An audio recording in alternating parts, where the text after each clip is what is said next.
Afternoon, evening, wherever you are, it is lovely to see you. It is Maundy Thursday today. It's the 9th of April and we're just starting to get into now the Easter weekend.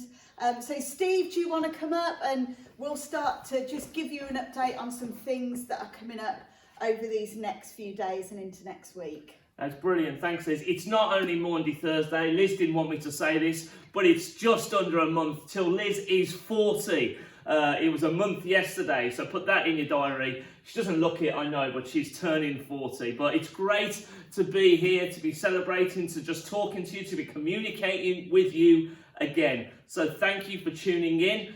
Tomorrow, what follows Maundy Thursday? Good Friday.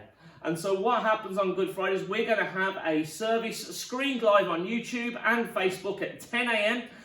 Liz will be leading us through that service. There'll be a bit of worship, prayer, small talk, but there'll also be a chance for us to share communion together as well. So please make sure you've got a little bit of squash, a little bit of bread or a cracker or something as we take communion and remember what Jesus did for us together.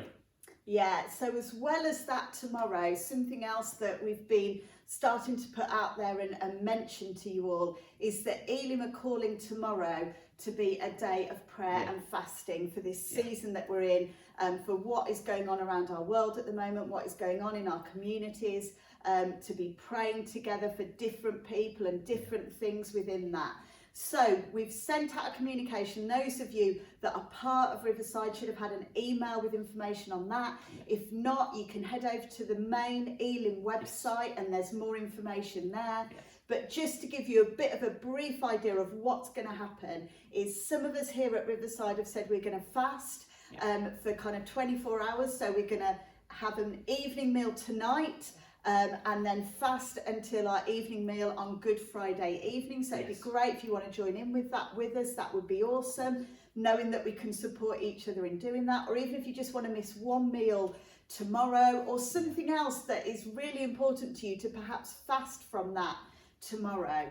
And then the other thing to guide you towards on that day of prayer and fasting tomorrow is on the Elim web Facebook page. That's right, Elim Facebook page, and I think there's links through the website as well, but it's on their Facebook page live tomorrow at 9 a.m, 12 noon, 3 p.m. and 6 p.m. is going to be 15 minutes at each of those hours of focused prayer from someone that works kind of for the national leadership team that's a part of Elim, guiding us through some prayers at each of those times. So that's something else you can join in together tomorrow. That is brilliant, and we really hope that you engage with us, engage with the wider Elim community on Good Friday as we remember Jesus together. But Good Friday is not the end of the story. Sunday's coming, and we still have our Easter celebration on Sunday morning. Screen from, we'll start the service at 11 a.m, so please join us as we realise together all the hope we ever need has been prepared because Christ is risen. It'd be great to see you there. Yeah, it will. And again, Sunday evening we'll have our prayer gathering again as well at 7.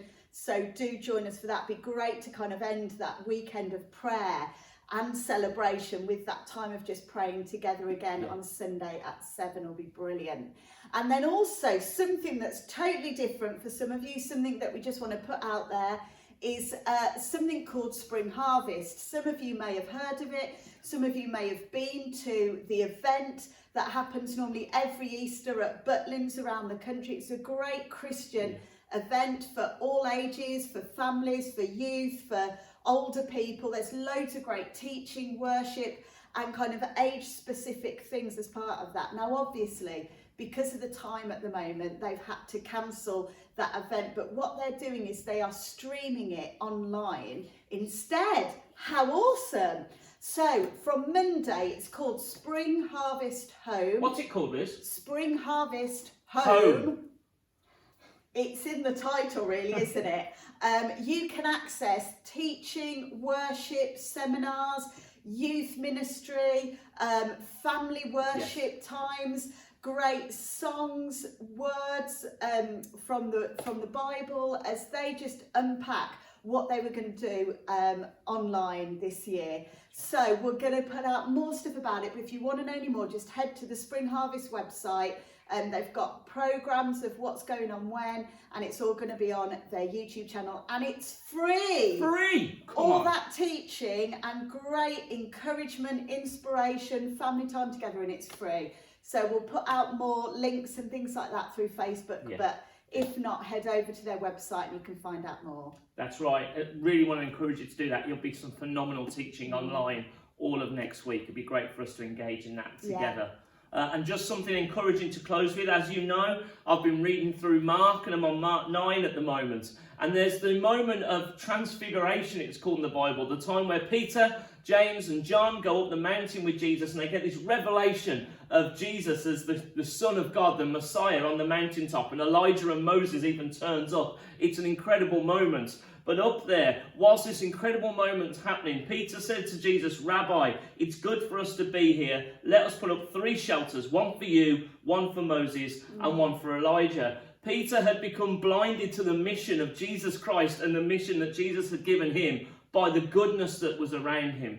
When it's great to acknowledge the goodness, but actually Easter is all about serving. Jesus was all about serving others. And Jesus didn't allow Peter, James and John to stay on top of the mountain in this incredible place. He led them back down the mountain to keep serving others. It's Maundy Thursday. It's the time where Queen gives out some money to some of the elderly folks. She's serving others. It's the day of the Last Supper where Jesus washed the feet. He was all about serving others. We can still be serving each other, even in our homes. We can be loving, caring and supporting. Please let me encourage you. Don't be like Peter, wanting to stay on the mountain on your own.